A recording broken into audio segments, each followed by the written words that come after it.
ನಮಸ್ಕಾರ, ಸ್ಪೀಡ್ ನ್ಯೂಸ್ಗೆ ಸ್ವಾಗತ. ನಾನು ಚಂದ್ರಕಲಾ ನೂತನ್ ಗೌಡ. ಜಮೀರ್ ಅಹಮದ್ರನ್ನ ಎಲ್ಲ ಸೇರ್ಕೊಂಡು ತುಳಿತಾ ಇದ್ದಾರೆ. ಜಮೀರ್ಗೆ ಮಂತ್ರಿ ಸ್ಥಾನ ಸಿಗಲಿಲ್ಲ ಅಂದ್ರೆ ನಾವು ಎಲ್ಲದಕ್ಕೂ ಸಿದ್ಧ ಬದ್ಧ. ಎಸ್ಡಿ ರಾಜ್ಯ ರಾಜಕೀಯದಲ್ಲಿ ಮಾಜಿ ಸಚಿವ ಜಮೀರ್ ಅಹಮದ್ ಖಾನ್ ಅವರ ಹೆಸರು ಮತ್ತೆ ಮುನ್ನೆಲೆಗೆ ಬರ್ತಾ ಇದೆ. ಒಂದು ಕಡೆ ಅವರಿಗೆ ಉಪಮುಖ್ಯಮಂತ್ರಿ ಸ್ಥಾನ ಕೊಡಿ ಅಂತ ಅವರ ಬೆಂಬಲಿಗರು ಕೇಳ್ತಾ ಇದ್ರು.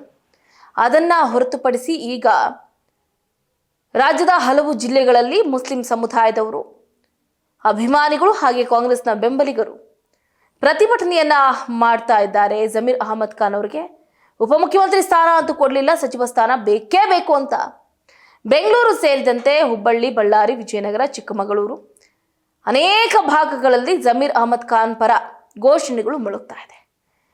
ನೋಡಿ, ಇತ್ತ ಮಾಜಿ ಕಾರ್ಪೊರೇಟರ್ ಇಮ್ರಾನ್ ಪಾಷಾ ಅವರ ನೇತೃತ್ವದಲ್ಲಿ ಜಮೀರ್ ಅವರ ಚಾಮರಾಜಪೇಟೆ ಕ್ಷೇತ್ರದ ಪಾದರಾಯನಪುರದಲ್ಲಿ 2,000ಕ್ಕೂ ಹೆಚ್ಚು ಪ್ರತಿಭಟನಾಕಾರರು ಸೇರಿ ಅವರ ಪರ ಘೋಷಣೆಗಳನ್ನು ಕೂಡ ಕೂಗಿದ್ರು.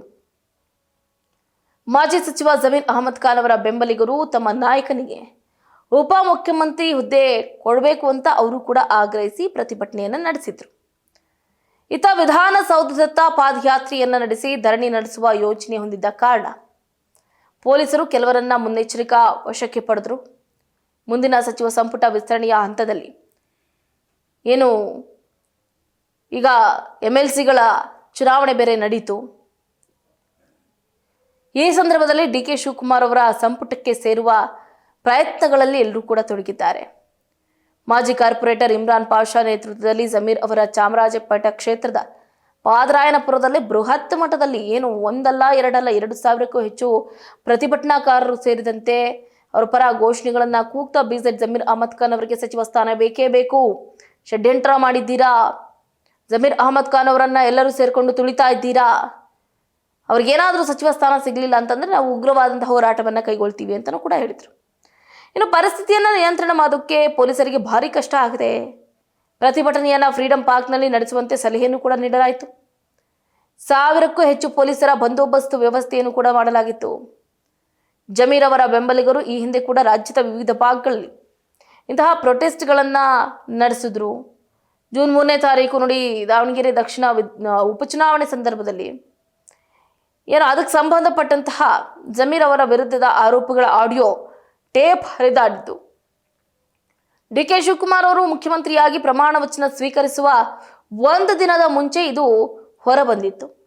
ಇದರಿಂದ ಅವರ ಸಚಿವ ಸ್ಥಾನ ಮಿಸ್ ಆಗುವ ಸಾಧ್ಯತೆಗಳು, ಅಂದ್ರೆ ಅವರಿಗೆ ಸಚಿವ ಸ್ಥಾನ ಸಿಗ್ತಾ ಇತ್ತು, ಆದರೆ ಆ ಸ್ಥಾನ ಎಲ್ಲೋ ಮಿಸ್ ಆಯಿತು, ಅದಕ್ಕೆಲ್ಲ ಅಡ್ಡಿ ಆಯಿತು ಅಂತಲೂ ಕೂಡ ಹೇಳಲಾಯಿತು. ಇನ್ನು ಇತ್ತ ಲೋಕೋಪಯೋಗಿ ಸಚಿವ ಸತೀಶ್ ಜಾರಕಿಹೊಳಿ ಅವರು ಕೂಡ ವಿಧಾನಸೌಧದಲ್ಲಿ ಮಾತಾಡ್ತಾರೆ. ಈ ಹಿಂದೆ ಮುಖ್ಯಮಂತ್ರಿ ಅವರೊಂದಿಗೆ ಚರ್ಚೆ ನಡೆಸಿ ಜಮೀರ್ ಅವರ ಹೆಸರನ್ನ ಮುಂದಿನ ಸಂಪುಟ ವಿಸ್ತರಣೆಗೆ 20 ಸೀಟ್ ಸದ್ಯಕ್ಕೆ ಖಾಲಿ ಇದೆ. ಈ 20 ಸೀಟಿಗೆ ಈಗ ಭಾರಿ ಪೈಪೋಟಿ ಎದುರಾಗಿದೆ. 60ರಿಂದ 70 ಜನ ನಾ ಮುಂದು ತಾ ಮುಂದು ಅಂತಿದ್ದಾರೆ. ಜಮೀರ್ ಅಹಮದ್ ಖಾನ್ ಅವರಿಗೆ ಕೊಡಿ ಅಂತ ನಾನು ಕೂಡ ಶಿಫಾರಸನ್ನ ಮಾಡ್ತೀನಿ ಅಂತ ಸತೀಶ್ ಜಾರಕಿಹೊಳಿ ಅವರು ಕೂಡ ಹೇಳಿದರು. ಹಿಂದಿನ ಬಾರಿ 2 ಮುಸ್ಲಿಮರಿಗೆ ಸಚಿವ ಸ್ಥಾನ ನೀಡಲಾಗಿತ್ತು. ಈ ಬಾರಿ 3 ಅವಕಾಶವನ್ನ ನೀಡಬೇಕು ಅಂತ ನಾವು ಕೂಡ ಒತ್ತಾಯವನ್ನ ಮಾಡಿದ್ದೀವಿ. ಅದರಲ್ಲಿ ಜಮೀರ್ ಅಹಮದ್ ಖಾನ್ ಕೂಡ ಒಬ್ರು. ನಮ್ಮ ಪ್ರಮುಖ ಮತದಾರರಾದ ಮುಸ್ಲಿಮರಿಗೆ ಪ್ರಾತಿನಿಧ್ಯ ಹೆಚ್ಚಿಸುವ ಅಗತ್ಯ ಇದೆ ಅಂತಲೂ ಕೂಡ ಈ ಸಂದರ್ಭದಲ್ಲಿ ಸತೀಶ್ ಜಾರಕಿಹೊಳಿ ಅವರು ಹೇಳಿದರು. ಈಗಾಗಲೇ UT ಖಾದರ್ ಅವರಿಗೆ ಸಚಿವ ಸ್ಥಾನ ದೊರೆತಿದೆ. 3 ಜನ ಅಂತಂದ್ರೆ ಈಗ ಒಂದು ಜಮೀರ್ ಅಹಮದ್ ಖಾನ್ ಅವರಿಗೆ ನೀಡಿದ್ರೆ ಮತ್ತೊಂದು ಸಚಿವ ಸ್ಥಾನವನ್ನ ಯಾರಿಗೆ ಕೊಡ್ತಾರೆ? ಮುಖ್ಯವಾಗಿ ಇಲ್ಲಿ ಮಹಿಳಾ ಪ್ರಾತಿನಿಧ್ಯ ಅನ್ನೋದೇ ಇಲ್ಲ. ಮಹಿಳೆಯರಿಗೆ ಯಾವ ಸ್ಥಾನಮಾನ ಕೊಟ್ಟಿಲ್ಲ.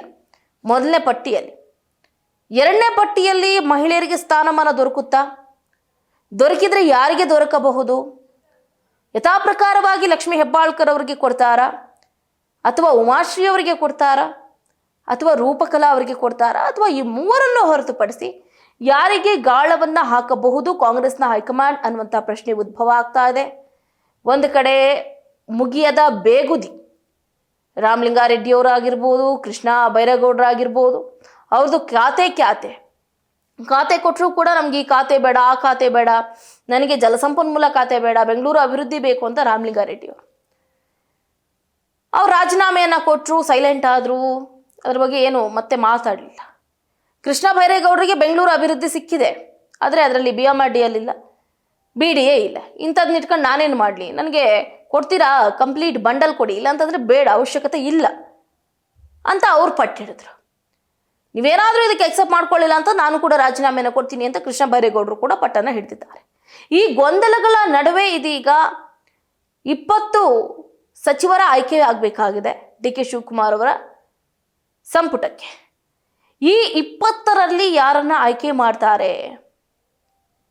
ಬಹಳ ಮುಖ್ಯವಾಗಿ ಗಮನಿಸಬೇಕಾಗಿರುವಂತಹ ಅಂಶ, DK ಶಿವಕುಮಾರ್ ಅವರ ನಿವಾಸಕ್ಕೆ ಪದೇ ಪದೇ ಎಂಟ್ರಿಯನ್ನು ಕೊಡ್ತಾ ಇರುವಂತಹ BZ ಜಮೀರ್ ಅಹಮದ್ ಖಾನ್ ಅವರು ಸಾಕಷ್ಟು ಬಾರಿ ತೆರಳಿದ್ರು. ಕೇಳಿದ್ರೆ ಇದೆಲ್ಲ ನಮ್ಮ ಪ್ರೀತಿ, ಬಾಂಧವ್ಯ, ಸೌಹಾರ್ದತೆ, ನಾವು ಯಾವತ್ತೂ ಕೂಡ ಫ್ರೆಂಡ್ಸ್ ಆಗೇ ಇರ್ತೀವಿ, ಇದೇನು ಹೊಸದಲ್ಲ, ನಾನು ಬರ್ತಾ ಇರ್ತೀನಿ ಅವಾಗ DK ಶಿವಕುಮಾರ್ ಅವರ ನಿವಾಸಕ್ಕೆ ಅಂತ ಹೇಳಿದ್ರು. ಹೋದಲ್ಲಿ ಬಂದಲ್ಲಿ ಸಿದ್ದರಾಮಯ್ಯನವರನ್ನೇ ಹಿಡ್ಕೊಂಡು ಮಾತಾಡ್ತಾ ಇದ್ರು. ಈಗ ಆಲ್ ಆಫ್ ದಿ ಸಡನ್ ಸಚಿವ ಸ್ಥಾನ ಬೇಕು ಅಂದಿದ್ದಕ್ಕೆ DK ಶಿವಕುಮಾರ್ ಅವರ ನಿವಾಸಕ್ಕೆ ತೆರಳಿ ಲಾಭಿ ನಡೆಸ್ತಾ ಇದ್ದಾರ ಅನ್ನುವಂಥ ಅನುಮಾನ ಕೂಡ ವ್ಯಕ್ತವಾಗ್ತಾ ಇದೆ. ನೋಡೋಣ ಕಾಂಗ್ರೆಸ್ನ ಹೈಕಮಾಂಡ್ ಯಾವುದಕ್ಕೆ ಸೊಪ್ಪಾಗುತ್ತೆ. ಈಗಾಗಲೇ ರಾಜ್ಯದಾದ್ಯಂತ ಸಾಕಷ್ಟು ಭಾಗಗಳಲ್ಲಿ ಜಮೀರ್ ಅಹಮದ್ ಖಾನ್ ಅವರ ಪರವಾಗಿ ಪ್ರತಿಭಟನೆಗಳು ನಡೀತಾ ಇದ್ದು, ಮಂತ್ರಿ ಸ್ಥಾನ ಕೊಡಲೇಬೇಕು ಅಂತ ಪಟ್ಟು ಹಿಡಿದಿದ್ದಾರೆ. ಇದೆಷ್ಟರ ಮಟ್ಟಿಗೆ ಅಂದರೆ ಏನು, ಇದೆಲ್ಲವನ್ನ ಎಷ್ಟರ ಮಟ್ಟಿಗೆ ಕಾಂಗ್ರೆಸ್ನ ಹೈಕಮಾಂಡ್ ಗಮನಿಸಿದೆ? ಜಮೀರ್ ಅಹಮದ್ ಖಾನ್ ಅವರಿಗೆ ಸಚಿವ ಸ್ಥಾನ ಕೊಡಲಿಲ್ಲ ಅಂತಂದ್ರೆ ಏನಾಗುತ್ತೆ ಏನು ಅನ್ನೋದನ್ನ ಕಾದಷ್ಟೇ ನೋಡಬೇಕಾಗಿದೆ. ಇದಾಗಿತ್ತು ಇವರಿಗಿನ ಅಪ್ಡೇಟ್. ನೋಡ್ತಾ ಇರಿ ಸ್ಪೀಡ್ ನ್ಯೂಸ್, ಸುದ್ದಿ ನಿಮ್ಮದು, ವೇಗ ನಮ್ಮದು.